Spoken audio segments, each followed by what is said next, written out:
Nature of Society Part 2 Session 6R. We want to illustrate by use of line diagrams what is the effect of land that is enclosed and not freely available. We have been considering this for the past 2 weeks. When the first settler arrives, he has many good plots of land to choose from.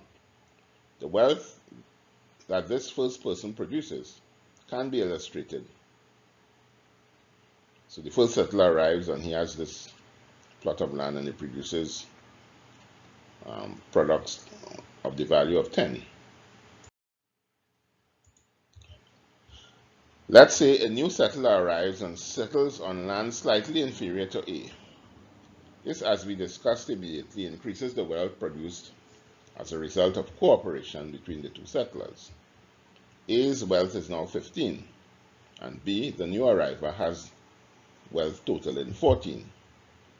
This is depicted as this line diagram here.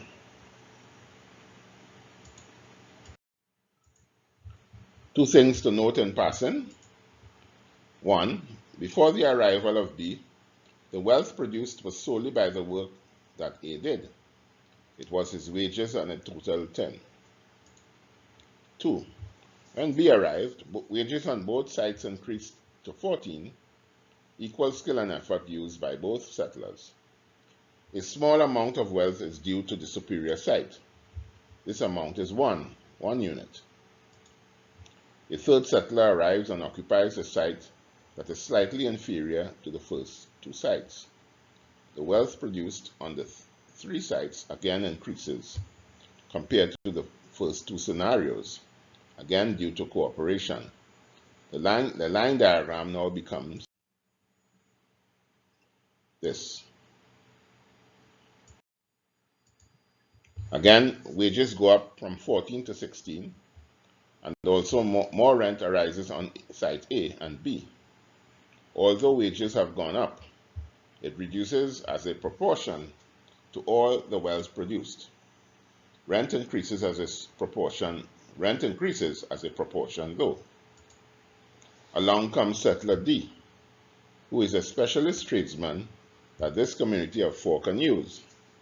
For him to be of the greatest service, he must occupy a site that is at the center of the community. Site B fits this requirement. When he occupies this site again, wages and rent both rise. So D comes and goes to site B.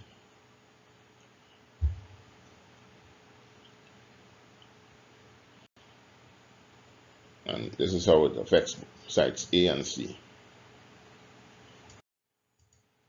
Settler D, which is on B's site, produces a greater quality of wealth because of his specialist service that is of great use to the community. When he produces, what he produces increases the productivity of all settlers, so that each site's product also increases, as does the wage level. B is now extracting a rental value of 10 from D's use of his site. Realizing that there is great profit in letting out sites for use of others, B claims and encloses 3 sites that are close to the town center.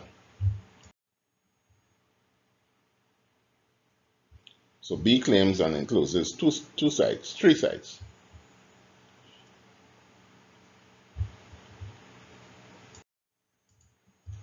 These sites, being of value, let's say have powers of production of 18, 16, and 14 respectively. The next settler, E, to arrive, does not have access to these 3 sites close to the town center. He has to go out to a site which he has the power of production lower than these 3 sites, say 12. This site is not very convenient to settle on. It is far away from the population center, almost isolated, and does not benefit from the cooperation that a close community provides. E may decide to go to the town center to seek employment instead. If sites A, B, or C offers E employment, they are unlikely to offer him a wage more than 12 because this is the amount he will earn on the remote site.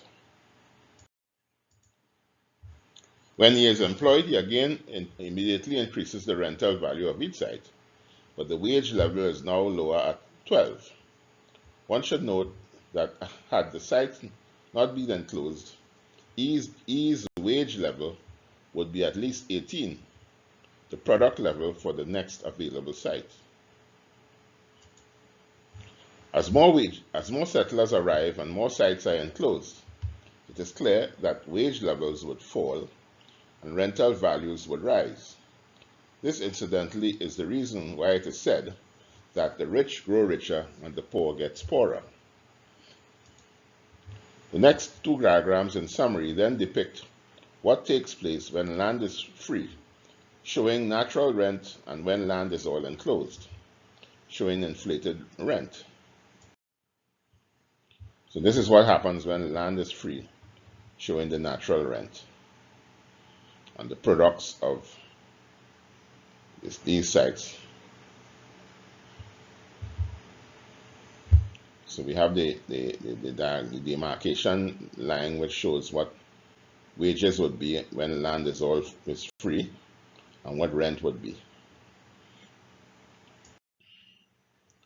And then we have this diagram where land is all enclosed, showing inflated rent. So in this case, wages would go down when compared to rent. So the rental values go up, wages go down.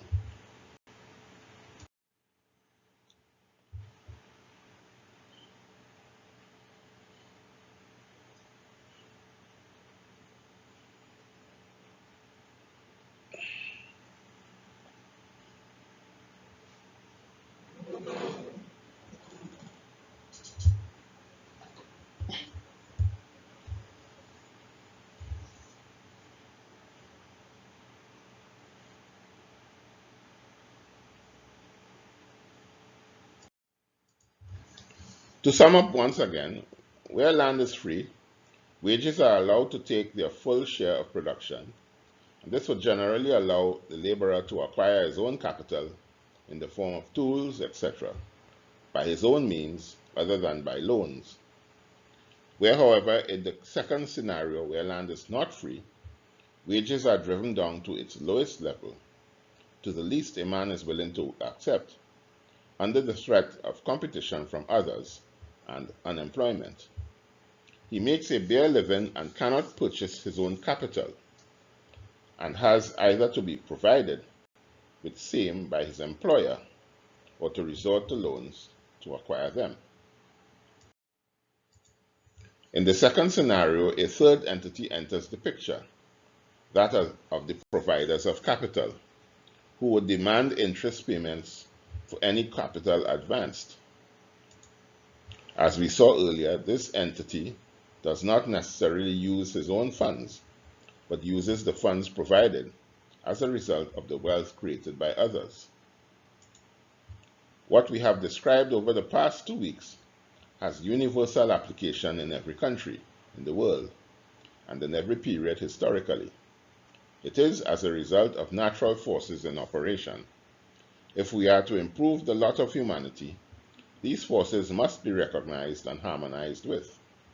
To ignore them, as has been done in the past, is to continue to invite perennial disaster. We close this evening's meeting by listening once again to Henry George, who aptly described in vivid terms the scenario where land is all enclosed.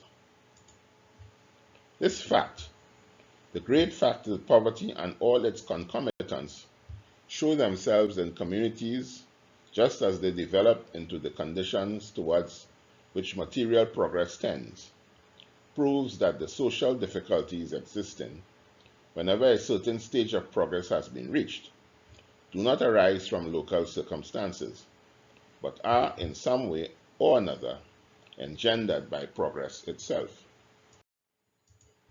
And, unpleasant as it may be to admit it, it is at least becoming evident that the enormous increase in productive power, which has marked the present century and is still going on with accelerating ratio, has no tendency to extirpate poverty or to lighten the burdens of those compelled to toil. It simply widens the gulf between Dives and Lazarus, and makes the struggle for existence more intense. The march of invention has clothed mankind with powers of which a century ago the boldest imagination could not have dreamed. But in factories where labor-saving machinery has reached its most wonderful development, little children are at work. Wherever the new forces are anything like fully utilized, large classes are maintained by charity or live on the verge of recourse to it. Amid the greatest accumulations of wealth, men die of starvation, and puny infants suckle dry breasts, while everywhere the greed of gain, the worship of wealth, shows the force of the fear of want. The promised land flies before us like the mirage. The fruits of the tree of knowledge turn as we grasp them to apples of Sodom that crumble at the touch. It is true that wealth has been greatly increased and that the average of comfort, leisure, and refinement has been raised. But these gains are not general. In them, the lowest class do not share. I do not mean that the conditions of the lowest class has nowhere nor in anything been improved, but there is nowhere any improvement which can be credited to increased productive power. I mean that the tendency of what we call material progress is in no wise to improve the condition of the lowest class in the essentials of healthy, happy human life. Nay, more, that is to still further depress the condition of the lowest class. The new forces elevating in their nature, though they be, do not act upon social fabric from underneath, as was for a long time hoped and believed, but strike it at a point intermediate between top and bottom.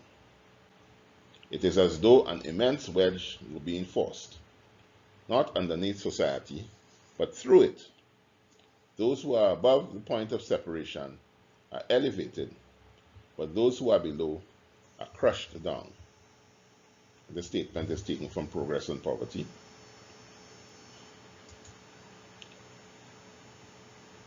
We are not here to render any blame or cast any aspersions on anyone or any group in society. This must be emphasized. These are natural forces at work in every society and in every age of existence. Until we can unearth and analyze the true reasons for advancing progress and increasing poverty, laying blame will just be a distraction to the solution. The solution is right under our feet. We just have to open our eyes and observe. Let next week be a week of observation. See if you can relate what we discuss in this course to what you see in society. Come back and share what you observe, what your observations are.